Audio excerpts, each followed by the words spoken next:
하라. 그는 아시아에서 그리스도께 처음 맺은 열매니라. 아멘.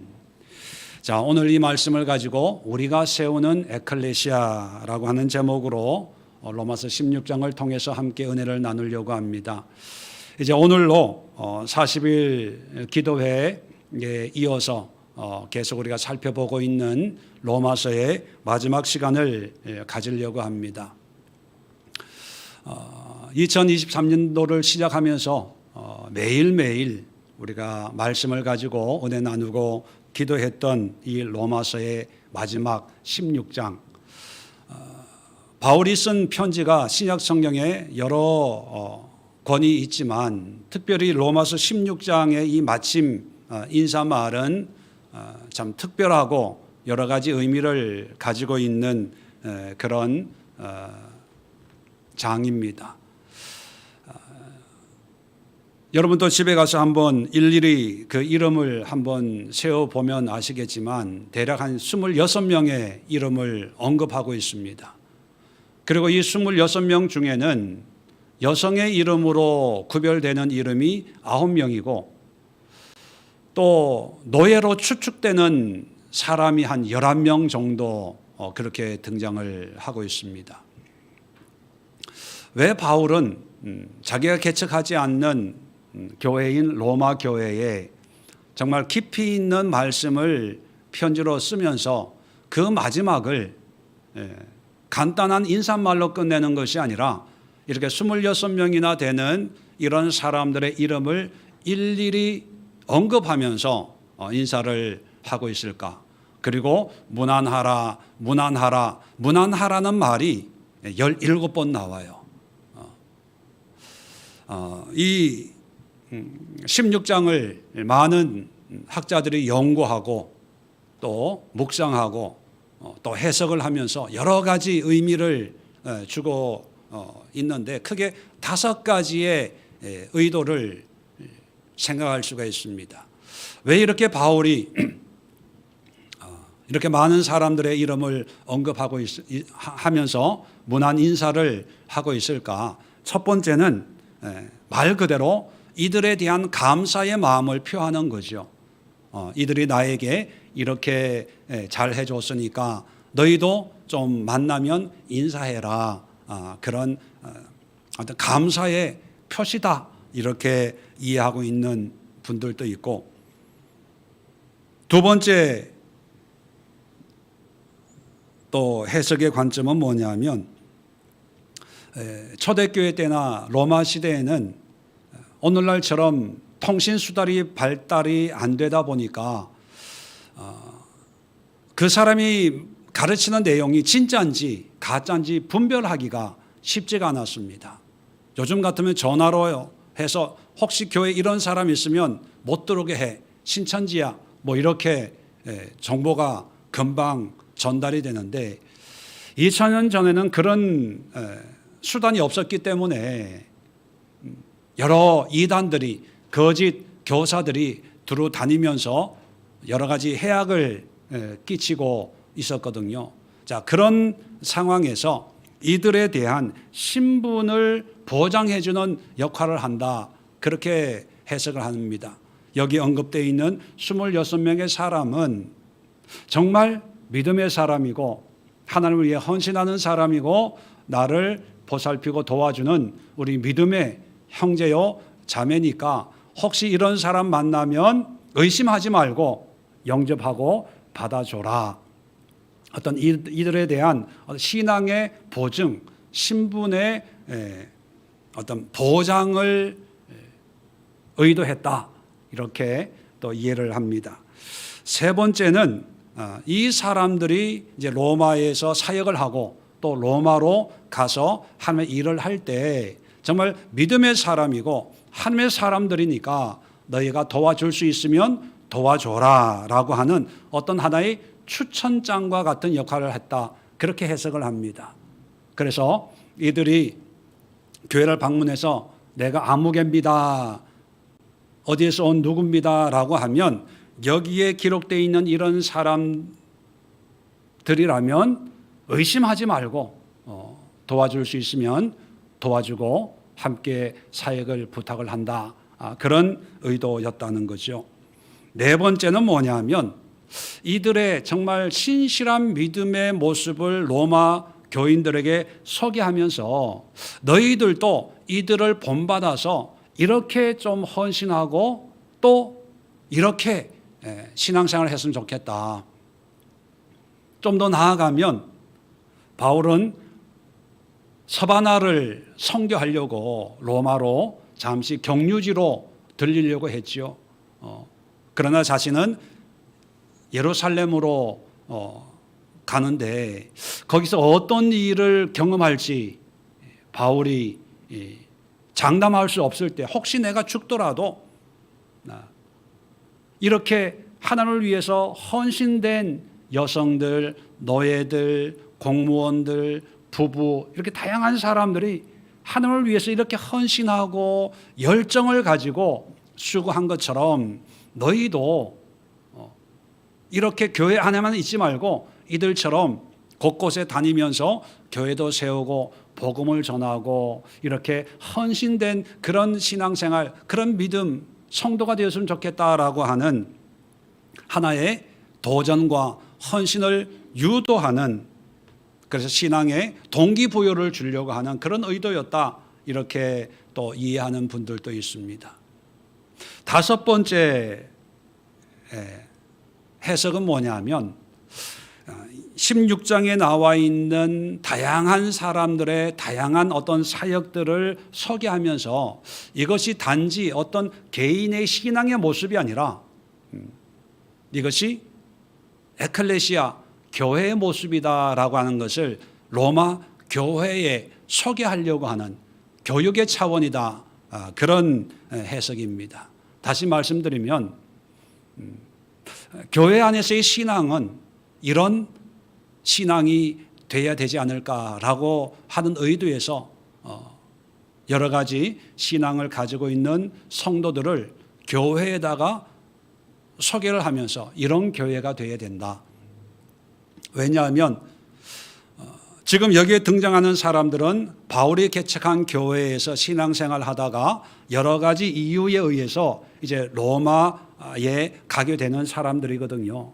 그런데 로마 교인들은 바울이 직접 개척한 그런 교회가 아니고 또 전도한 교인들이 아니어서 어떤 참된 교회, 바울이 계획하고 생각하고 있는 참된 교회의 모습을 16장에 나오는 이런 다양한 사람들의 신앙의 모습을 소개하면서 교회는 이런 신앙인들이 또 이렇게 하나님을 섬기는 곳이 되어야 된다라고 하는 것을 이제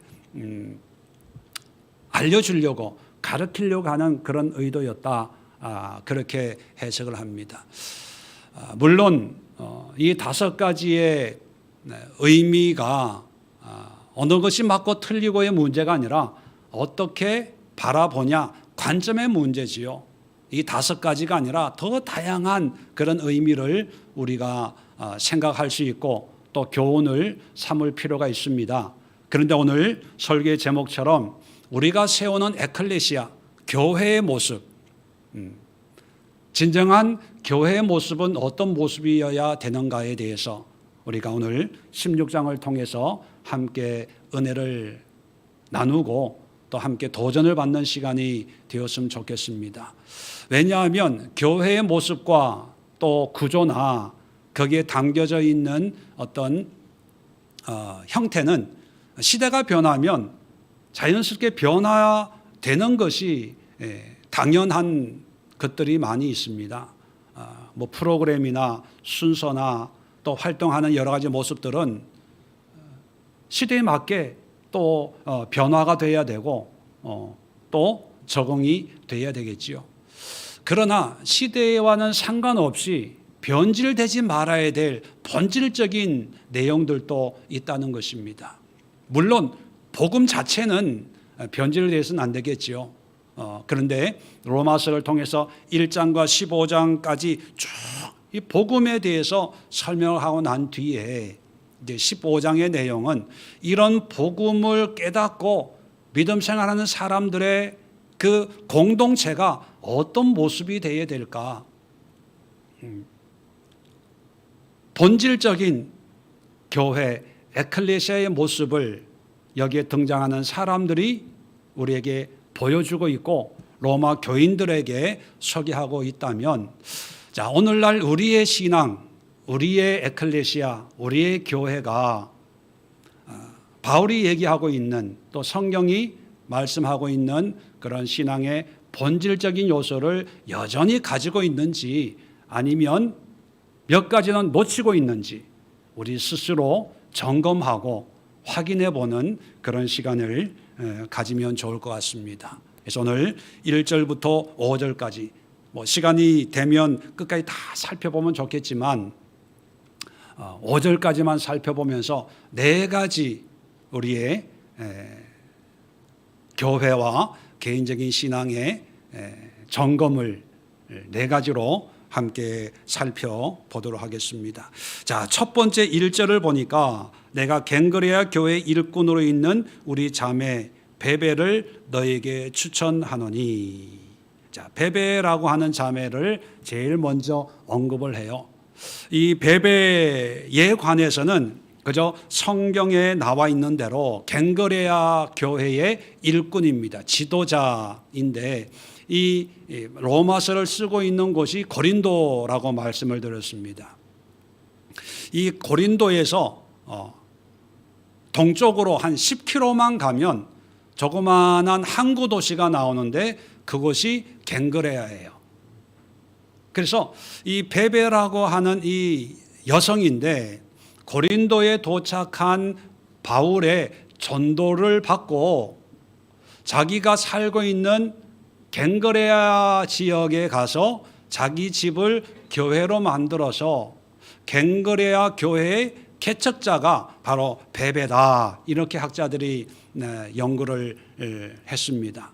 그리고 이 로마서를 이 베베가 가지고 고린도에서 로마까지 거리가 1200km 정도 되거든요. 서울 부산을 한 3번 갔다 왔다 하면 한 1200, 300km 되니까 당시로는 상당히 먼 거리를 이제 전달을 한 거죠.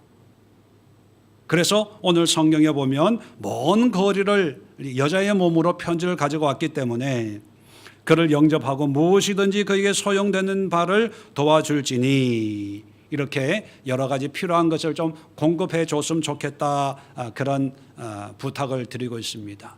자, 여기서 우리가 한번 유의를 가지고 살펴볼 것은 이렇게 많은 26명의 등장 인물들이 이제 등장을 하게 되는데 그 첫 번째 인물이 베베 여자였다는 것입니다. 오늘날은 남자 여자 구별이 없는 그런 시대에 우리가 살고 있지만 2000년 전에 로마 시대의 상황은 여자라고 하면 우리 여성 성도님들에게 좀 죄송한 말이지만 남자보다 굉장히 이게 열등한 존재로 여겨지는 사회 문화였습니다. 그리고 로마 교회에는 이방인들만 있었던 것이 아니라 유대인 성도들도 있었거든요. 근데 유대인들 사이에서도 여자의 어떤 사회적인 지위는 남자보다는 굉장히 낮은 상태였어요. 율법적으로도 보면 여성은 어떤 재판의 증인으로 설 수가 없는 존재였습니다. 여자의 증인은 인정을 못 받았어요. 자, 그래서 예수님의 부활을 증거할 때 예수의 부활의 증인이 누구였습니까? 남자예요, 여자예요? 여자였어요. 그런데 당시 문화적으로 생각해 보면 여자가 예수의 부활을 증거했다 그러면 안 믿었어요. 그걸 안다면 사람들은 여자가 증인이라고 얘기하지 않고 남자들이, 제자들이 봤다, 이렇게 좀 왜곡을 해서 양념을 좀 쳐서 이렇게 얘기를 했을 거예요. 그런데 성경 기자들은 예수의 부활이 역사적인 사실이고 여자들이 마리아가 처음 목격한 그 사실 그대로를 기록으로 남기고 또 사람들에게 전한 거지요. 양념하지 않고 그대로 사실이니까. 그래서 그 사회에서 여자의 증언을 인정을 못 받을 거야 라고 했지만 사실이니까 여자의 증언을 통해서 많은 사람들이 예수의 부활을 믿게 되었던 것입니다. 이방 사회에서도 여자의 역할은 그렇게 사람들에게 영향을 미칠 수 있는 그런 상황이 아니었죠. 자, 그런데 제일 처음 등장하는 사람이 여성이고, 이 여성이 바울의 편지를 들고 복음을 전하는 거죠. 로마 교회까지 달려갔습니다. 16장을 보면 여성만 베베만 그런 것이 아니라 다른 9명의 여성들도 각기 자기의 역할을 감당했고, 여성만이 아니라 여성보다 더 사회적인 약자였던 노예들도 한 11명 정도가 등장을 하는데, 이들도 각각 자기가 가지고 있는 그런 환경과 여건 속에서 하나님을 위해서 헌신하고 또 교회를 섬기는 그런 모습을 우리에게 보여주고 있습니다. 이런 모습을 통해서 교회의 본질이 뭐냐? 사역에는 예외가 없는 교회라는 것입니다. 예외 없이, 신분의 예외 없이, 성별의 예외 없이, 상황의 예외 없이 누구나 다 하나님을 섬기는 그런 교회의 지체가 되는 것이 바로 교회의 본질이라는 것입니다. 늘 바울은 말씀을 전할 때 이방인이나 유대인이나 차별이 없다, 그런 말을 계속을 하고 있습니다. 그것은 이방인, 유대인 간의 차별만 없는 것이 아니라 남자, 여자의 차별도 없고 상황과 여건의 차별도 없이 각자 받은 은혜와 은사대로 자기의 환경과 형편에서 주님을 섬기는 것이 그게 교회예요. 누구는 부자니까, 누구는 권세가 있으니까, 누구는 건강하니까, 시간이 많으니까, 근데 나는 그렇지 못하니까 그런 생각을 가지는 것이 아니라, 여러분 한번 생각해 보세요. 당시 여자의 사회적인 지위가 그렇게 낮았다면 여성들이 사회에서 어떻게 복음을 전했을까요? 뭐 대중 집회, 많은 사람들이 모이는 곳에서 뭐 복음을 전하지는 못했을 거예요.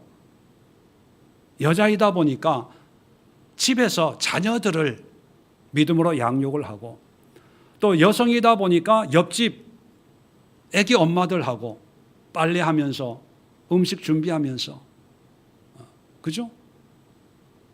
그렇게 복음을 전하면서 아마 그들은 상상도 못했을 거예요. 몇백 년 뒤에 이 가정에서 모이는 이 작은 공동체가 로마 교회가 되고 로마 카톨릭이 되어서 수천 년 동안 이 땅에 세워지는 그런 교회의 씨앗이 될 거다, 이런 상상은 못했을 거예요. 그저 내가 할 수 있는 바, 그걸 최선을 다하는 거죠. 너희들이 할 수 있는 게 뭐가 있을까요? 사회적인 지위가 낮다 보니까 여러 가지 제약이 있었을 겁니다. 할 수 있는 건 뭐예요? 내가 섬겨야 될 그 주인집에 가서 열심히 청소하는 거죠, 뭐. 그런데 그 청소하고 주인의 심부름을 하더라도 내가 예수를 믿는 그런 성도로서 기쁨과 즐거움으로, 신실함으로, 또 책임감을 가지고 주어진 일을 할 때, 그것이 바로 교회가 든든하게 세워지는 그런 모습이 되었다는 것입니다. 그래서 여러분, 누구는 하고 누구는 나는 못하고, 또 누구만 잘하고 나는 못하니까, 은사가 없으니까, 달란트가 안 되니까 나는 못하고, 그게 아니라 교회는요, 누구나 예외 없이 받은 은혜대로 환경과 형편 안에서 수고하고 애쓰는 모든 것이 하나님 보시기에 합력하여 선을 이루는 아름다운 그런 공동체의 모습이 바로 교회라는 것입니다. 그래서 이 교회는요, 아프면 아픈 대로, 건강하면 건강한 대로, 경제적으로 여유가 있으면 여유가 있는 대로, 없으면 없는 대로, 바쁘면 바쁜 대로, 여유가 있으면 여유가 있는 대로, 그 상황에서, 그 여건에서 충분히 하나님을 섬기고 교회를 섬길 수 있다는 사실을 여러분 잊어서는 안 됩니다. 나의 작은 섬김 하나하나가 결국은 하나님의 교회를 세우는 거다. 그런 마음으로 오늘날 우리 예수교회를 세우시고 또 에클레시아를 세워나가는 여러분 되시기를 부탁을 드립니다. 두 번째 2절을 보니까 너희는 주 안에서 성도들의 합당한 예절로 그를 영접하고, 자, 참 의미 있는 단어가 합당한 예절입니다. 예절. 한번 상상해 보세요. 로마 교회 안에 이제 귀족이 있고 노예가 있는데 사회에서는 신분이 분명히 차이가 나죠. 그런데 교회로 모일 때 다 형제 자매가 되지 않습니까? 자, 그럴 때 너의 입장에서 하나님 안에서는 다 공평하니까 평소에 귀족한테 너무 시달리다 보니까 교회 안에 있는 귀족이 마음에 안 드는 거예요. 자, 그래서 평소에 못하던 말을 교회 예배 드리고 친교하고 만찬하고 또 애찬 음식을 나눌 때 한마디 툭툭 던져요. 요즘 귀족들 하는 게 뭐야? 만약에 그랬다면 그 교회가 오래 갔을까요? 또 남성 여성의 차별이 있는 그런 사회에 있다가 교회에서 형제 자매 평등한 관계가 됐다고 할 때 여성들이 남성을 보면서 조롱하고 비아냥거리고 또 그런 모습을 보고 남성들이 아니 말이야 여자들이 요즘에 기어올라 뭐 이러면서 만약 그랬다면 교회가 오늘날까지 하나님의 신앙 공동체가 될 수 있을까? 아마 불가능했을 겁니다. 자, 그런 다양한 사람들의 또 여러 가지 어떤 상황에 있는 사람들이 에클레시아로 모여서 정말 한 몸을 이루고 또 하나님의 뜻에 온전히 순종할 수 있는 그런 원동력이 복음이었지만 윤활유, 기름 역할을 잘 돌아갈 수 있도록 기름 역할을 한 것이 저는 예절이라고 생각합니다. 예의가 있어요. 형제 자매지만 종으로서 귀족을 형제님, 자매님이라고 부를 때 거기에 합당한 예절을 갖추고 그렇게 불렀고, 귀족들도 노예를 형제, 자매로 부를 때 합당한 예절을 지키면서 신앙생활을 했을 것이고, 젊은 사람이나 나이 든 사람이나 거기에 합당한 예절이 있었어요. 그러니까 서로 달라도 구별이 되고 차별이 되는 그런 사회였지만 이 예절이라고 하는 게 윤활유 역할을 해서 서로 상처가 안 되고 무례하지 않고 교만하지 않고 버릇 없지 않고 잘 이렇게 융화가 되도록 하는 그런 역할을 했지 않았을까. 그래서 베베에게도 합당한 예절로 저를 영접했으면 좋겠다. 왜냐하면 바울은 복음 안에 헌신하는 이 베베가 그 먼 길을, 이게 쉽지 않는 일이거든요.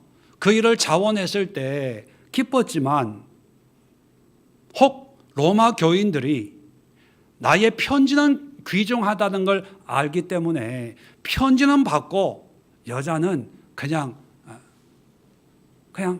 수고했어요. 그럴까 봐 여자라고 무시하지 말고 또 너희들 눈에 볼품없다고 함부로 하지 말고 여자이더라도 거기에 합당한 예절을 갖추고 그를 영접했으면 좋겠다. 여러분, 오늘날 교회도 물론 초대교회 같은 그런 문화는 아니죠. 문화는 아닙니다. 요즘에는 정말 평등한 사회 아닙니까? 또 거기에 어떤 개인적인 어떤 권리나 의미가 강하게 부여되는 그런 사회다 보니까 어떤 나라고 하는 존재가 중요한 그런 시대가 됐습니다. 그런데 세상적인 어떤 그런 가치관을 따라서 교회가 모이는 것보다는 물론 그것도 필요합니다. 그러나 그런 가치관을 정말 은혜 가운데 아름다운 열매를 맺도록 하는 게 여전히 합당한 예절이 아닐까 그런 생각을 해요. 남자 성도와 여자 성도 간에 합당한 예절이 있어야 되고 먼저 믿은 자와 나중에 믿은 자, 믿음이 약한 자 안에 합당한 예절이 있어서 존경할 부분은 존경해주고 인정해줘야 될 부분은 인정해주고 또 겸손해야 될 부분은 겸손해야 그게 아름다운 공동체가 만들어지는 거지요. 요즘에 이 세대 차이가 많이 난다 그런 말을 많이 하지요. 그러다 보니까 어른들이 젊은 교회 안에 있는 젊은 청년들을 볼 때 요즘엔 너무 버릇이 없어 그런 생각을 가지고 있습니다. 다는 아니겠지만 또 청년들은 그런 생각을 가지고 있는 나이 드신 분들 보면 뭐라고 그래요? 요즘 유행하는 말로 뭐라 그러죠? 그거 자꾸 잔소리하고 뭐 이런 거 있잖아요. 꼰대. 아유, 우리 교회는 뭐 꼰대들이 많아가지고 그래. 왜 그런 생각을 가지게 되냐 하면 합당한 예절이 사라져서 그래요. 예절이. 청년들은 예의를 갖춰서 어른들을 섬겨야 되고 어른들도 예절을 갖추고 젊은이들을 바라봐야 되는데 예절이 빠지니까 무례하고 버릇 없고 함부로고 예절을 빼고 보니까 꼰대고 잔소리고 구시대적이고 여전히 율법적이고 그러는 거죠. 여러분, 우리 교회는 합당한 예절이 있을까요? 한번 여러분 스스로 내가 웃는 얼굴로 교인들을 보지만 합당한 예절을 갖추고 바라보는지 아니면 얼굴은 웃지만 예절 없이 말 한마디 속에 가시 하나 집어넣어가지고 슬쩍 찔러보고 두들겨보고 한번 때려보고 목회자와 성도 사이에도 합당한 예절이 있어야 됩니다. 목회자라고 함부로 해서도 안 되고 또 성도라고 무조건 또 관심만 받으려고 하지 않고 제가 아는 어떤 목사님은 물론 저보다 나이는 많은데 그분은 그 교회 나이 드신 권사님한테도 반말해요. 설교할 때도 반말을 할 때가 있어요. 언뜻 들으면 참 아버지 같고 또 뭐 이렇게 형식이나 이런 게 없이 그냥 막역한 가까운 사이같이 느껴질 수도 있지만 과연 그것이 합당한 예절일까? 목사도 성도들을 예절을 갖추고 대해야 되고 성도들도 예의를 갖추고 목회자를 대하는 합당한 예의가 있는 그런 교회가 되었으면 좋겠습니다. 그럴 때 오히려 더 따뜻하고 또 사랑이 넘치는 그런 공동체가 되는 게 아닐까, 그런 생각을 해보면서 우리의 성도의 교제를 한번 점검해보는 기회가 되었으면 좋겠습니다. 세 번째, 로마 교회의 모습을 보면 5절입니다. 5절에 보면 이런 말씀이 있죠. 또 저의 집에 있는 교회에도 문안하라. 자, 브리스가와 아굴라 부부를 3절부터 이제 소개를 하면서 저희 집에 있는 교회. 자, 로마 시대는요, 다신교 사회입니다. 로마가 세계를 정복할 때 로마 군대에 항복하면 그 자기가 가지고 있는 고유 전통이나 종교는 다 인정을 해줬어요. 그래서 반란이 없었거든요. 그래서 유대를 정복한 로마도 유대교의 어떤 종교적인 것을 인정을 해줘서 산헤드린이라고 하는 종교 단체에서 자치를 할 수 있도록 그렇게 배려를 해줬거든요. 그러다 보니까 로마는 정말 많은 신들이 곳곳에 있는 그런 사회였습니다. 자, 그런 다른 종교들을 보면 거의 공통점이 어떤 특정한 장소에 어떤 구조물을 짓고 제사나 예배를 드리는 사제들이 있는 그런 형태였거든요.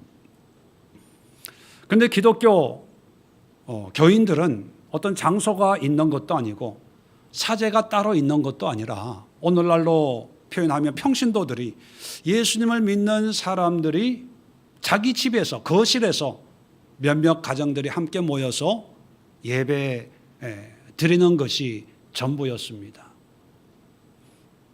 다른 종교와는 확연한 차이가 있거든요. 자, 그러면 왜 하나님은 교회의 시작을 어떤 종교적인 예식이나 건물이나 형식을 따르지 않고 가정에서 시작하도록 허락하셨을까? 그 이유가 분명히 있습니다. 그것은 교회의 터전이, 교회가 서 있는 터가 바로 우리의 삶의 현장이기를 원하셨기 때문입니다. 다시 말하면 교회의 터는 우리의 삶이에요.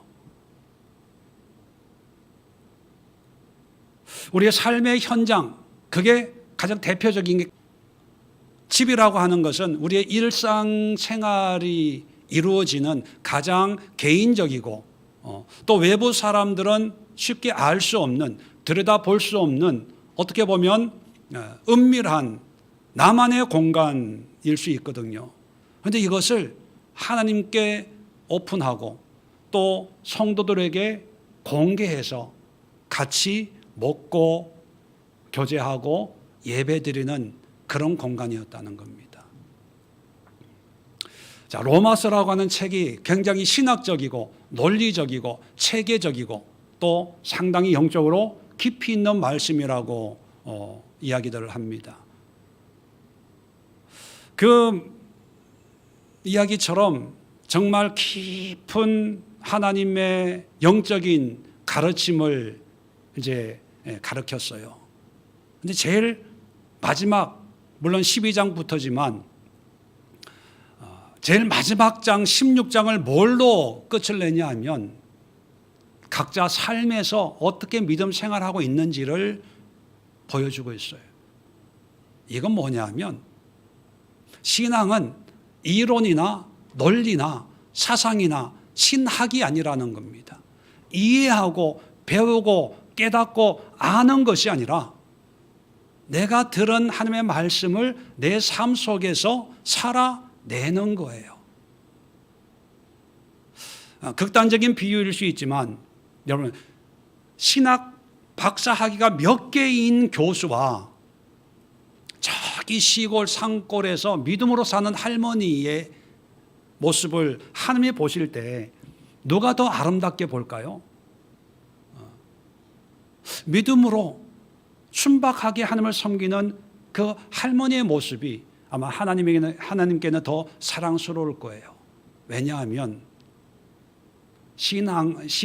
신앙이라고 하는 것은 논리의 문제가 아니라 삶의 문제이기 때문입니다. 교회도 마찬가지입니다. 로마서 1장부터 16장까지 다 공부하고 배우고 이해한 것으로 끝나는 것이 아니라 삶으로 그것이 나타나야 되는 거예요. 삶으로 나타나는 것이 바로 교회였어요. 그래서 초대교회의 시작은 항상 집이었습니다. 우리가 보통 가정교회 그렇게 부르지요. 이 가정교회를 하려면 집 문을 열어야 돼요. 교인들을 초청을 해서 그리고 밥을 함께 나누는 거지요. 자, 그럴 때 그 집에 아이들도 있을 거예요. 어른들도 있을 겁니다. 그럴 때 그 가정의 모든 삶의 모습이 적나라하게 드러나게 되지 않습니까? 특히 오늘날은 일주일에 한 번 주일 예배 드리지만 초대교회 때는 매일 드렸거든요. 매일 드리다 보면 여러분 부부싸움 안 하겠어요? 또 여러 가지 가정적인 문제 이런 거 드러나지 않겠습니까? 한두 번 하고 끝나는 게 아니니까. 그런데 그 모든 것들을 공유하는 거예요. 또 그런 모든 삶의 모습을 그대로 함께 나누면서 거기서 예배 드리는 거예요.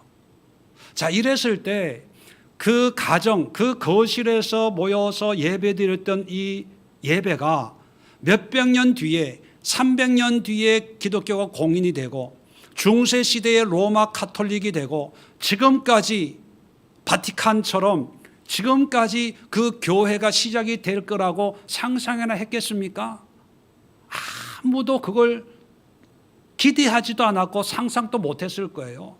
단지 우리 집 거실에서 식사합시다, 성찬합시다, 예수님의 가르침을 우리 함께 나눕시다. 나는 이 말씀을 이렇게 이해하고 이렇게 실천하고 있습니다. 이렇게 순종하고 있습니다. 그냥 나누는 거예요. 그런데 그것이 지금까지 로마 카톨릭의 뿌리 역할을 했다는 것입니다. 그런데 오늘날 우리 기독교의 모습을 보면 참 교회가 참 멋있어요. 우리 교회 뭐 이렇게 초라하지만 참 큰 교회, 또 멋있는 어떤 시설과 화려한 인테리어 속에 정말 많은 사람들이 모여서 신앙생활을 하고 있습니다. 그런데 왜 이렇게 많은 교회가 있고 기독교인이 있는데 세상이 우리를 안타까운 눈으로 보는 처지가 됐을까요? 영화나 드라마에서 이제는 이제 기독교를 노골적으로 조롱하고 비웃는 그런 상황이 돼버렸습니다. 뭐 이유야 여러 가지가 있겠지만 교회의 터가 삶의 현장이라고 하는 관점에서 보면 왜 이렇게 됐냐? 오늘날 교회의 터는 너무 멋있게 잘 다져 놨어요. 그래서 교회가 무너졌다 이런 얘기는 못 들어봤습니다. 교회의 터는 잘 닦아놨는데 삶의 터전에 교회가 없어요. 예배가 없어요.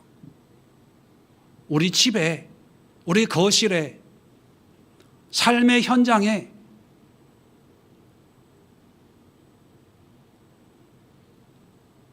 예배가 사라지다 보니까 교회가 힘을 잃어버리지 않았을까. 대신에 어디에 터가 잘 닦여져 있나요? 교회. 예배는 교회에서 드리는 것, 기도는 교회에서 하는 것, 교회가 봉사하는 것, 교회가 전도하는 것, 교회가 선교하는 것, 교회. 물론 교회가 해야 될 일은 분명히 있습니다. 그런데 그런 생각이 결국은 내 삶의 현장과 교회를 분리시켜 버렸어요. 교회가 해야 될 일이고 내 삶의 현장에는 여전히 부부싸움 해야 되고 잔소리 해야 되고 내 개인적인 혈기 드러내야 되고 내가 하고 싶은 것 해야 되고 그러다가 회개하러 교회 가고 예배 드리러 교회 가고 기도하러 교회 가고 그러다 보니까 영적인 힘을 잃어버리는 거지요. 세상에서 영적인 힘을 잃어버리니까 교회 안에서 그 힘을 발휘하려고 감투싸움하고 이런저런 그런 문제들이 매일매일 터지는 게 한국교회 아닙니까? 저희 매형 중에 한 분도 고신이라고 하는 아주 정통 보수 교회 장로님이셨어요. 그 교회가 한 70년, 지금 한 80년쯤 돼 갈 거예요. 7, 80년 된 교회 장로님인데 1년 일찍 장로 은퇴를 하셨어요. 올해. 너무 머리가 아프다고.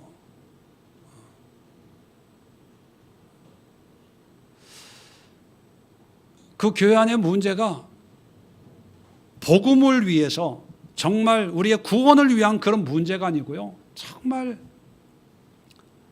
하잘것없는 그런 문제, 밥 먹는 것 문제, 모임 이런 장소 문제.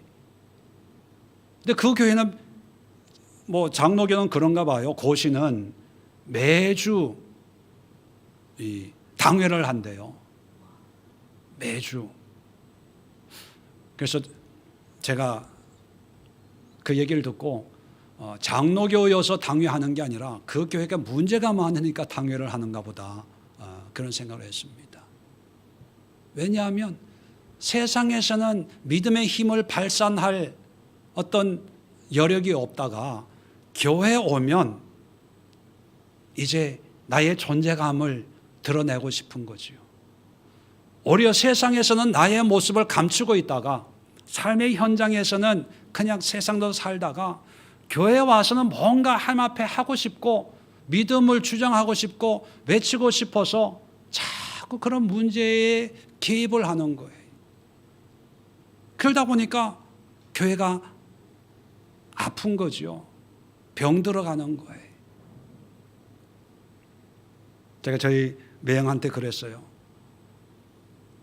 매형, 그래 장로는 은퇴가 있어서 좋지만 그게 목사님은 은퇴도 못하고 그게 얼마나 힘들겠어요.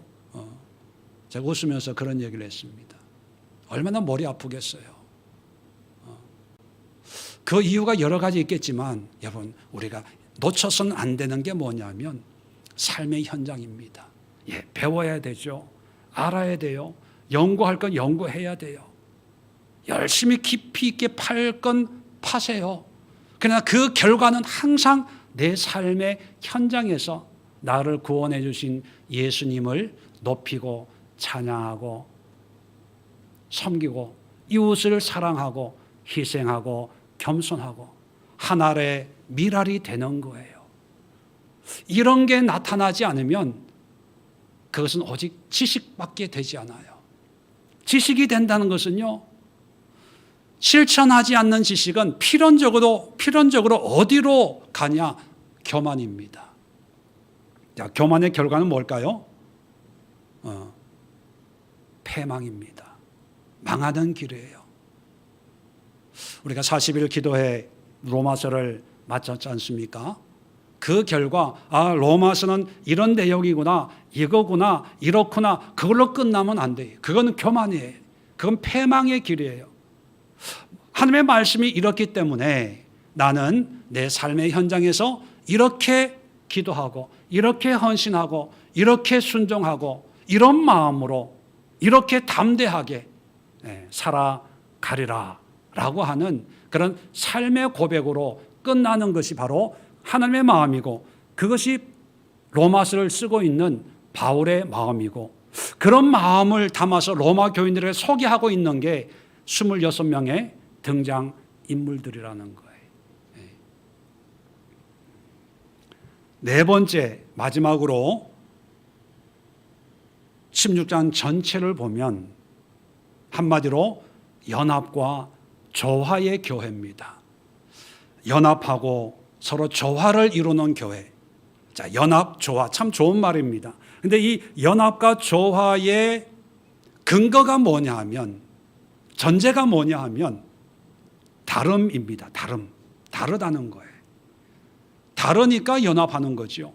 다르니까 조화를 이루는 거예요.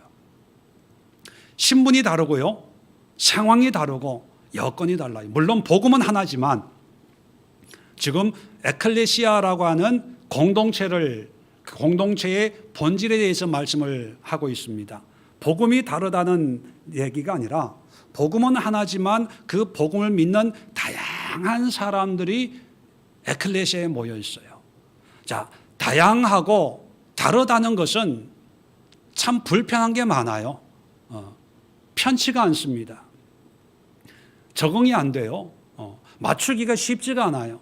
자, 그러다 보니까 오늘날은 나하고 똑같은 것을 찾기를 원해요. 말씀도 똑같고, 생각도 똑같고, 방향도 똑같고, 목적도 똑같고. 그러면 너무 편해요. 뭐 적응을 또 새롭게 할 필요도 없고, 그냥 자연스럽게 스며들면 되니까 그런 것을 찾아요. 예, 처음엔 좋지만 필연적으로 위험한 것은 뭐냐면, 다름이 없다는 것은 다른 말로 도전이 없고 발전이 없다는 거예요. 똑같은 것, 같은 방향, 같은 목적. 지금 당장은 좋지만 변화가 없는, 도전이 없는, 그냥 분위기 좋아서, 사람이 좋아서 거기에 머물고 싶은 그런 정도지, 하나님의 말씀, 성령이 우리에게 책망하고 책찍질하고 도전을 주고 깨닫게 하고 우리의 틀을 깨뜨리려고 하고, 그런 성령의 어떤 역사에 대한 도전을 받을 수가 없습니다. 반대로 다름이 많은 그런 분위기는 처음에는 힘들지만 서로 노력해서 이해하는 거예요. 참아주는 거고, 배려해 주는 거고, 기다려 주는 거고, 참 쉽지 않은 그런 신앙생활, 교회 생활을 할 수가 있습니다. 그러나 여기에 등장하는 많은 사람들을 보면 하나님의 구원의 은혜에 감사하는 마음으로 이 다름을 용인해 주고 인정해 주고, 이것이 바로 믿음이었습니다. 보통 믿음 그러면 나와 하나님과의 관계, 나와 예수님과의 관계로 생각할 수 있어요. 예. 그러나 그것이 다 믿음이 아니라 나와 하나님 관계와 함께 나와 또 주변과 이웃과의 관계예요. 그것이 합쳐져서 믿음입니다. 그런데 사람들은 너무 힘들면 무슨 생각을 하냐 하면, 사람들은 신경 안 써. 나와 하나님 관계, 예수님과 나와의 관계만 문제 없으면 됐지 뭐. 그렇게 생각하는 사람들이 있어요. 참 위험합니다.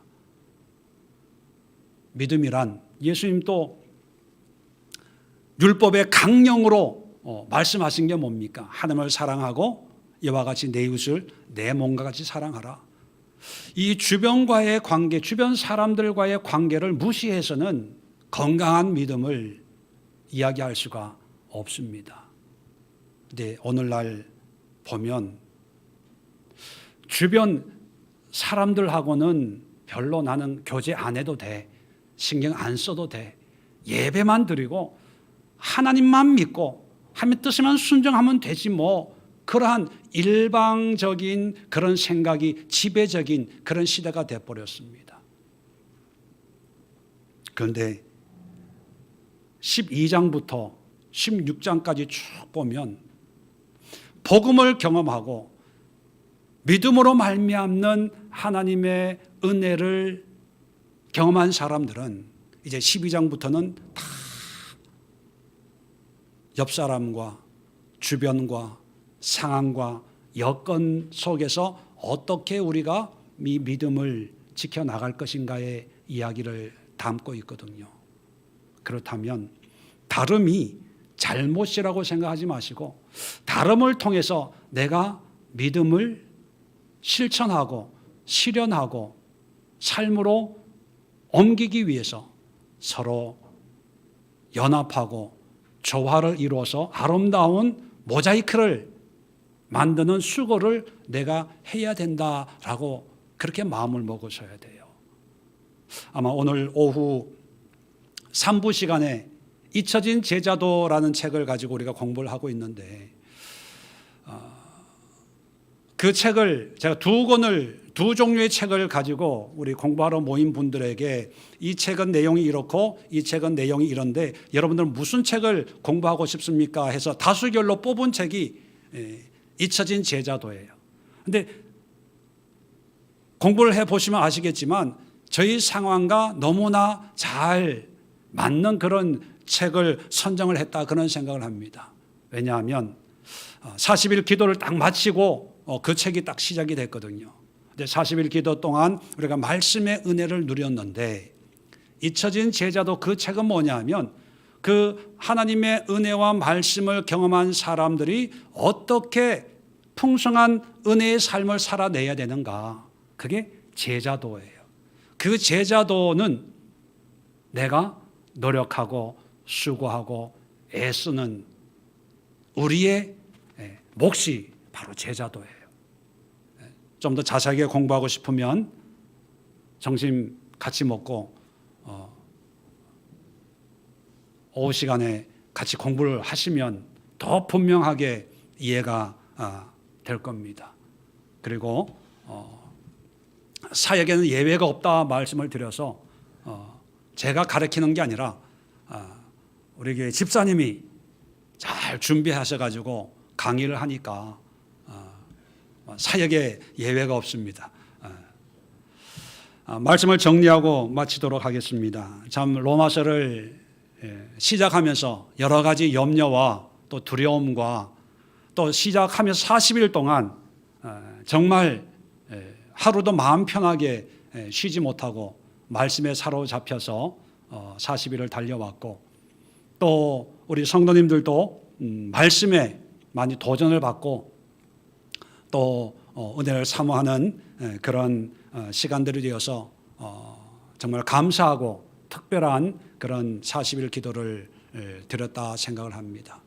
이제 마치면서 마무리가 바로 16장 오늘 말씀인데 그 결과가 뭐냐? 은혜 받았다는 결과가 뭐냐?